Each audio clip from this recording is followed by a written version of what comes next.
नमस्कार। आकाशवाणी जयपुर अजमेर से प्रस्तुत हैं प्रादेशिक समाचार।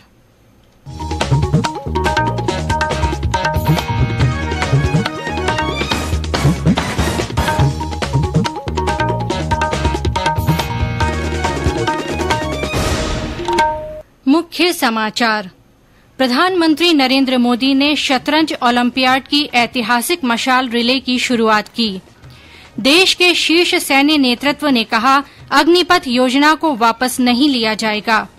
राष्ट्रपति चुनाव के बारे में चर्चा के लिए भाजपा की समन्वय समिति की बैठक। प्रदेश में मानसून पूर्व की बारिश से अधिकांश जिले तर, अगले 2 दिनों तक कई स्थानों पर बरसात के आसार। और मानसून पूर्व की बारिश के साथ ही राज्य के बांधों में पानी की आवक भी शुरू।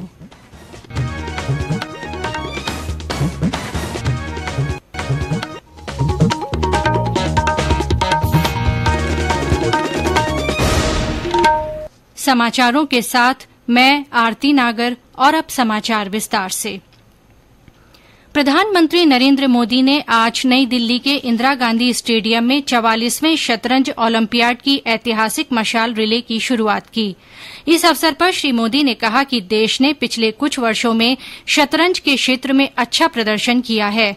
अब भारत दुनिया का पहला देश होगा जहां शतरंज ओलंपियाड रिले आयोजित की जाएगी। शतरंज में भारत की महत्वपूर्ण उपलब्धियों और देश में शतरंज संस्कृति के सम्मान में शतरंज ओलंपियाड रिले अब से हमेशा भारत से रवाना होगी और सभी महाद्वीपों की यात्रा करते हुए मेजबान देश पहुंचेगी। अंतर्राष्ट्रीय शतरंज महासंघ के अध्यक्ष अर्कैडी द्वोरकोविच ने प्रधानमंत्री को मशाल सौंपी। इसके बाद श्री मोदी ने ग्रैंड मास्टर विश्वनाथन आनंद को मशाल दी। ये मशाल 40 दिन की यात्रा में 75 शहरों से गुजरते हुए चेन्नई के निकट महाबलीपुरम पहुंचेगी। 44वां शतरंज ओलंपियाड 28 जुलाई से 10 अगस्त तक चेन्नई में होगा। प्रधानमंत्री नरेंद्र मोदी ने आज नई दिल्ली में प्रगति मैदान एकीकृत ट्रांजिट कॉरिडोर परियोजना की मुख्य सुरंग और 5 अंडरपास राष्ट्र को समर्पित किए। इस अवसर पर उन्होंने कहा कि ये कॉरिडोर प्रगति मैदान प्रदर्शनी स्थल को 21वीं सदी की आवश्यकताओं के अनुसार ट्रांसफॉर्म करने के अभियान का हिस्सा है। श्री मोदी ने कहा कि प्रगति मैदान को दशकों पहले भारतीय परंपरा को प्रदर्शित करने के लिए बनाया गया था। श्री मोदी ने कहा कि पिछले 8 वर्षों में केंद्र ने दिल्ली एनसीआर की समस्याओं के समाधान के लिए कई उपाय किए हैं। Delhi Mumbai expressway, Delhi Dehradun expressway, Delhi Amritsar expressway, Delhi Chandigarh expressway, Delhi Jaipur expressway, कितने प्रोजेक्ट्स भारत की राजधानी को दुनिया की सबसे बेहतर कनेक्टेड राजधानियों में से एक बनाने का सामर्थ्य रखते हैं। और जब ये काम पूरा होगा तब बनेगा देश का पहला और स्वदेशी टेक्निक से बना रैपिड रेल सिस्टम भी दिल्ली से मेरठ के बीच तेजी से बन रहा है। हरियाणा और राजस्थान को दिल्ली से जोड़ने के लिए भी ऐसे ही रैपिड रेल सिस्टम पर काम चल रहा है। ये प्रोजेक्ट जब तैयार हो जाएंगे तो देश की राजधानी के तौर पर दिल्ली की पहचान को और मजबूत करेंगे। प्रधानमंत्री ने कहा कि केंद्र सरकार अत्याधुनिक सुविधाओं के निर्माण के लिए अथक प्रयास कर रही है। उन्होंने बताया कि इस दौरान दिल्ली एनसीआर में मेट्रो रेल मार्ग को 193 किलोमीटर से बढ़ाकर 400 किलोमीटर किया गया है। प्रधानमंत्री नरेंद्र मोदी ने कहा है कि अच्छे स्वास्थ्य और निरोग रहने के लिए योग करना चाहिए। ट्विटर पर एक वीडियो साझा करते हुए उन्होंने कहा कि आज के समय में जीवन शैली से संबंधित बीमारियां बढ़ रही हैं। ऐसे में योग का महत्व और अधिक बढ़ गया है। प्रधानमंत्री नरेंद्र मोदी कल से कर्नाटक के 2 दिन के दौरे पर रहेंगे। वे बेंगलुरु और मैसूरू में विभिन्न विकास परियोजनाओं का लोकार्पण और शिलान्यास करेंगे। इसके उपरांत प्रधानमंत्री मैसूरू जाएंगे और वहां महाराजा कॉलेज के मैदान में जनसभा को संबोधित करेंगे।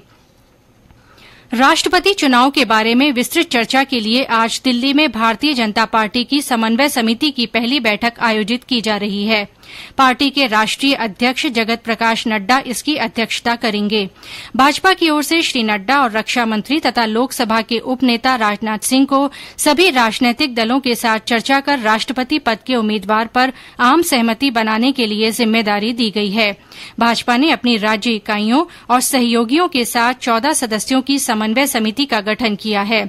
16वां राष्ट्रपति चुनाव 18 जुलाई को होगा और मतगणना 21 जुलाई को होगी।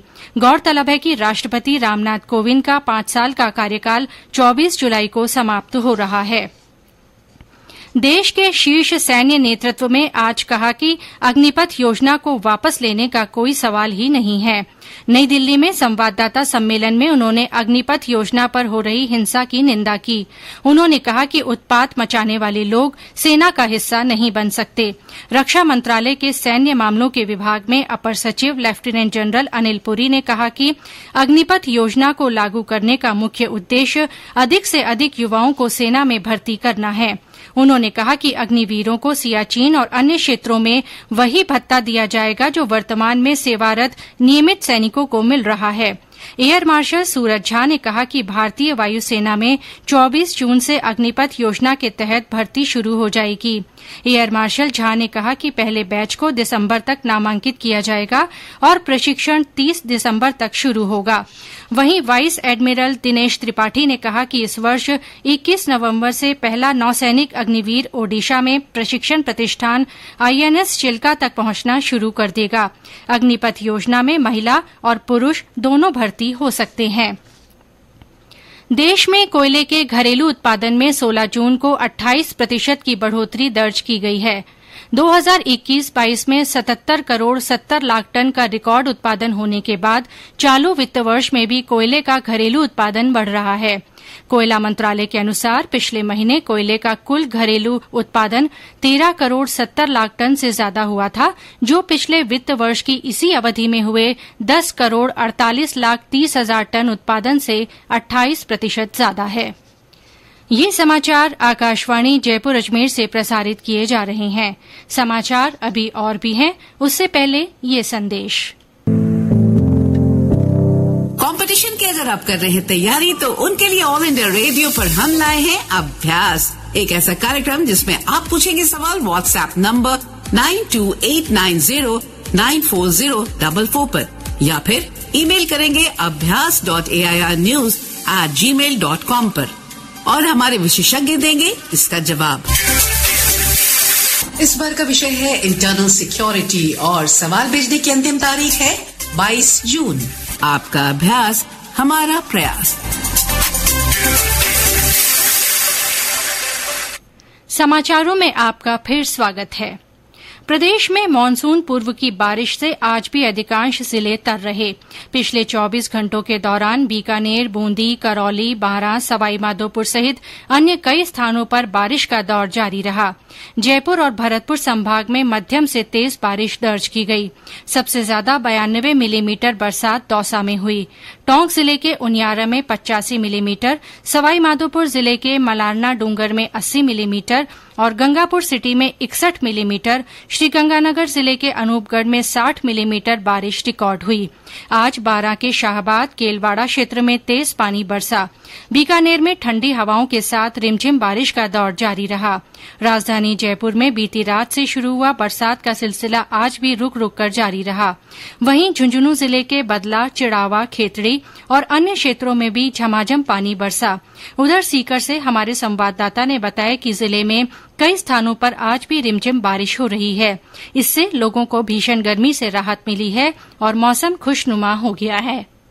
लंबे इंतजार के बाद आज मानसून पूर्व की बारिश से मौसम में एकदम से बदलाव आ गया। पिछले कई दिनों से तेज गर्मी से लोगों का हाल बेहाल था। देर रात हल्की बूंदाबांदी के बाद आज सवेरे से ही सीकर शहर में तेज बारिश हुई, जिसने गर्मी का असर मिटा दिया और मौसम खुशनुमा हो गया। रुक रुक कर हुई अच्छी बरसात से शहर के निचले इलाकों में पानी भी भर गया। बादल छाए रहने से लोगों ने तेज गर्मी से राहत महसूस की। पहली बारिश का आनंद बच्चों ने नहा कर लिया। तेज बारिश से नवलगढ़ रोड इलाका पूरी तरह जलमग्न हो गया, जिसके कारण आवागमन अभी तक प्रभावित है। इस बरसात से किसानों में खुशी जाहिर की है। बाल मुकुंद जोशी, आकाशवाणी समाचार, सीकर।